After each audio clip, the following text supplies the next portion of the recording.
इस वीडियो में हम लोग बात करेंगे इंटरनल माइग्रेशन थ्योरी के बारे में कि इंटरनल माइग्रेशन थ्योरी क्या होता है ना। और तथा इनमें हम दो इंटरनल माइग्रेशन थ्योरी के बारे में जानेंगे। फर्स्ट है आपका रेवेंस्टीन का और दूसरा है आपका push pull theory. Push pull theory के बारे में, है ना। इसको हम पहले वीडियो में कवर करेंगे, इसको हम अगले वीडियो में कवर करेंगे, ठीक है। चलिए, सबसे पहले हम समझते हैं कि आंतरिक प्रवासन क्या होता है, ठीक है। परिचय में हम लोग कहाँ से शुरू करेंगे कि आंतरिक प्रवासन क्या होता है या आंतरिक प्रवचन क्या होता है। तो जब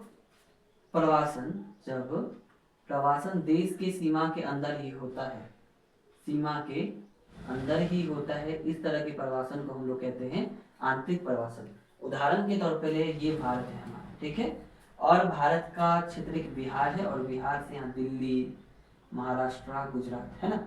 अगर बिहार से दिल्ली जा रहे हैं लोग, गुजरात जा रहे हैं या महाराष्ट्र जा रहे हैं, इनको कहा जाता है आंतरिक प्रवासन। यानी वैसा प्रवासन जो देश के आंतरिक सीमा के अंदर ही होता है उसे हम कहते हैं आंतरिक प्रवासन। यह मुख्यतः रोजगार और आर्थिक असमानताओं के कारण होता है, ठीक है।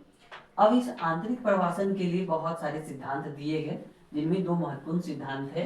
एक है रेवेंस्टीन का आंतरिक प्रवासन सिद्धांत और एक है आपका ली का पुश पुल थ्योरी सिद्धांत। ली ने क्या दिया था? पुश पुल थ्योरी यानी पुश पुल सिद्धांत दिया था, ठीक है। तो हम लोग आज चर्चा करेंगे रेवेंस्टीन के बारे में। किस बारे में? रेवेंस्टीन के बारे में। दोनों में से कोई एक ही आएगा एग्जाम में, ओके। ऐसा भी क्वेश्चन आ सकता है कि आंतरिक प्रवासन से आप क्या समझते हैं, किसी एक सिद्धांत की व्याख्या कीजिए, तो किसी एक का व्याख्या भी आप कर सकते हैं। फिर भी हम दोनों कवर करेंगे ताकि छूटे ना, ठीक है। अब सबसे पहले आंतरिक सिद्धांत को समझने का प्रयास करते हैं रेवेंस्टीन का। तो सबसे पहले हम परिचय देंगे, ठीक है।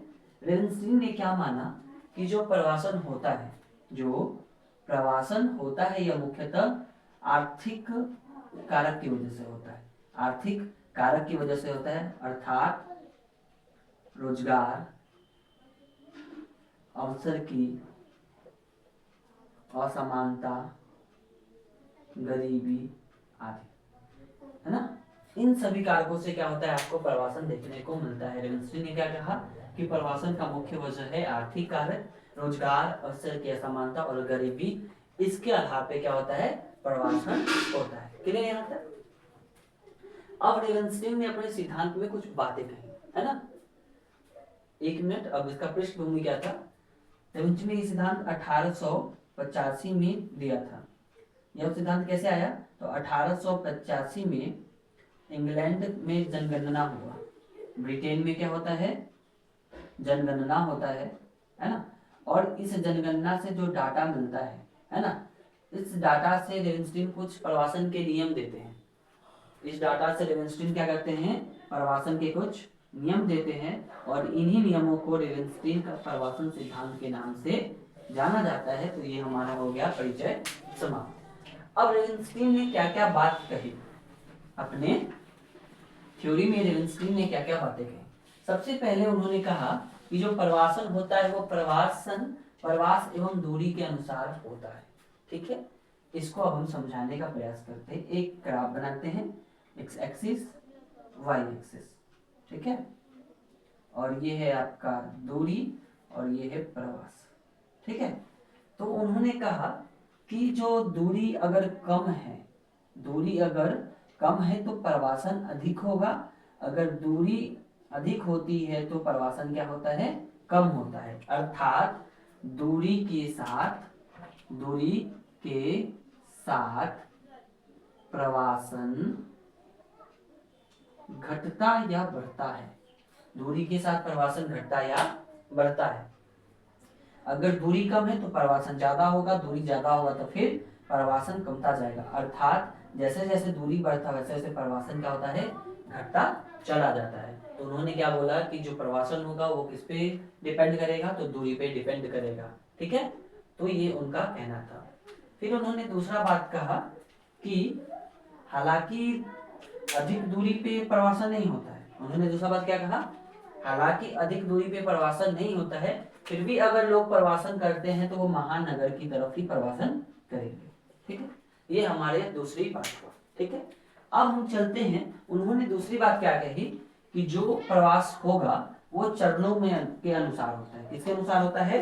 चरणों के अनुसार होता है या क्रमबद्ध तरीके से होता है। क्रमबद्ध तरीके से होता है, ऐसा मानना था रेवेंस्टीन का। अब ये क्या कहना चाहते हैं? इन्होंने कहा कि लोग डायरेक्ट महानगर में नहीं चले जाते, महानगर में नहीं चले जाते, बल्कि जो ये प्रवास होता है, ये प्रवास कैसे होता है? क्रमिक रूप से होता है, चरणबद्ध तरीके से होता है। इसे हम एक उदाहरण के साथ समझ सकते हैं। ठीक है, सबसे पहले जो आपका प्रवासन होता है वो गांव, बहुत सारा गांव है। ठीक है, गांव से होता है शहर की तरफ। ठीक है, शहर की तरफ, शहर से होता है नगर की तरफ, और नगर से होता है महानगर की तरफ। तो हमें क्या देखने को मिलता है कि सबसे पहले गांव, गांव से क्या हुआ? छोटे छोटे शहर, छोटे छोटे शहर से नगर, नगर से महानगर। इस तरह से क्या देखने को मिलता है? हमें प्रवासन देखने को मिलता है, अर्थात ये चरणबद्ध तरीके से होता है। फिर तीसरा बात उन्होंने कहा कि जो प्रवासन होता है वो धाराएं व प्रतिधाराएं में काम करती हैं। अर्थात मान लीजिए ये भारत है और ये ब्रिटेन है, ये भारत है, एक ही एग्जाम्पल लो, भारत है। ठीक है, तो भारत से कुछ लोग अगर बाहर जा रहे हैं, यानी प्रवास कर रहे हैं, भारत नहीं मानेंगे, बिहार मानेंगे, बिहार के प्रवासन पढ़ते हैं भाई हम लोग, बिहार है। ठीक है, तो बिहार से अगर कुछ लोग प्रवास करें तो कुछ लोग बिहार में भी वापस आएंगे।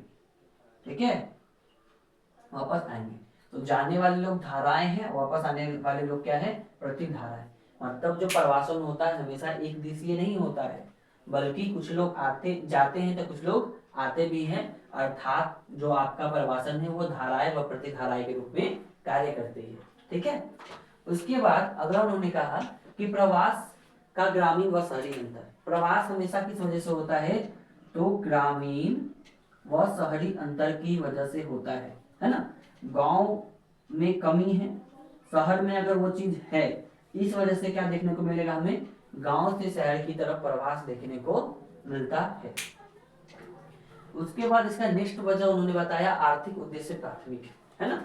सबसे मेन तो यही था हमारा, इसका चर्चा हम सबसे पहले करते हैं, लेकिन हमने थ्योरी में पहले कर लिया था, इसीलिए हमने यहाँ पे इसको डाला है। ठीक है, रेवेंस्टी ने क्या कहा कि जो प्रवासन होता है वह मुख्यतः किससे होता है? आर्थिक उद्देश्य इसमें क्या होता है? प्राथमिक होता है, इसीलिए प्रवासन होता है। लोग रोजगार, बेहतर अवसर की तलाश, जॉब सिक्योरिटी, इन आदि वजह से क्या करते हैं? शहर की तरफ माइग्रेट करते हैं। ठीक है, माइग्रेशन की उन्होंने अगली वजह बताया, वो है आपका प्रौद्योगिकी और प्रवासन। प्रौद्योगिकी और प्रवासन, उन्होंने कहा कि जो ग्रामीण क्षेत्र है, ग्रामीण क्षेत्र में जो टेक्नोलॉजी एंड एजुकेशन होता है वो काफी कम होता है ना, काफी कम होता है। इसीलिए लोग क्या करते हैं? शहर की ओर प्रवास करते हैं। ठीक है, इन्होंने ये अगला बात कहा। ठीक है, अगला है बड़े शहर अधिक प्रवासन। ठीक है, इन्होंने कहा कि सबसे ज्यादा जो प्रवासन होता है वो बड़े शहरों में होता है। कहाँ पे होगा? बड़े शहरों में होता है। उन्होंने कहा जो प्रवासन होगा सबसे अधिक किसमें होता है? तो बड़े शहरों में होता है ना। और इन्हीं प्रवासन की वजह से हमें महानगर बनते हुए दिखते हैं। इन्हीं प्रवासन की वजह से क्या होता है? महानगर बनते हुए दिखते हैं। उदाहरण के तौर पे मुंबई एक महानगर है, सबसे ज्यादा प्रवासन वहां हो रहा है, जिस वजह से क्या देखने को मिल रहा है? वो महानगर के रूप में चेंज हो गया है। ठीक है, उसके बाद उन्होंने एक और बात कही कि कम दूरी, अगर दूरी कम है, कम दूरी में महिलाएं अधिक प्रवास करती हैं। कम दूरी है तो महिलाएं क्या करेंगी? अधिक प्रवास करेंगे। ठीक है, जैसे विवाह के पश्चात। ठीक है, तो ये हमारा रेवेंस्टीन का आंतरिक प्रवचन थ्योरी है, जो मुख्यतः किस पे डिपेंड करता है? डिस्कस में क्या लिखेंगे, है ना। उन्होंने प्रवासन का मुख्य वजह आर्थिक कारक को माना। लोग बेहतर अवसर की तलाश और रोजगार की चाह में शहर की ओर पलायन करते हैं। यह केवल आर्थिक कारक पे ही डिपेंड नहीं करता बल्कि कुछ अन्य कारक भी इसको क्या करते हैं, प्रभावित करते हैं। जैसे प्रवासन दूरी के अनुसार भी होता है, चलन के अनुसार भी प्रवासन होता है। उसके बाद प्रौद्योगिकी एवं जो विकास है ये भी क्या करता है, प्रवासन को प्रभावित करने में मुख्य भूमिका अदा करता है। इस प्रकार से हमने समझा रेवेंस्टीन का आंतरिक प्रयोजन का सिद्धांत। ठीक है, अब जो हमारा नेक्स्ट वीडियो होगा है ना, उसमें हम लोग समझ लेंगे ली के पुल सिद्धांत यानी थ्योरी के बारे में। ये वीडियो ज़्यादा लंबा नहीं होगा, 5 से 7 मिनट में इसको कवर कर लेंगे। ठीक है, चलिए।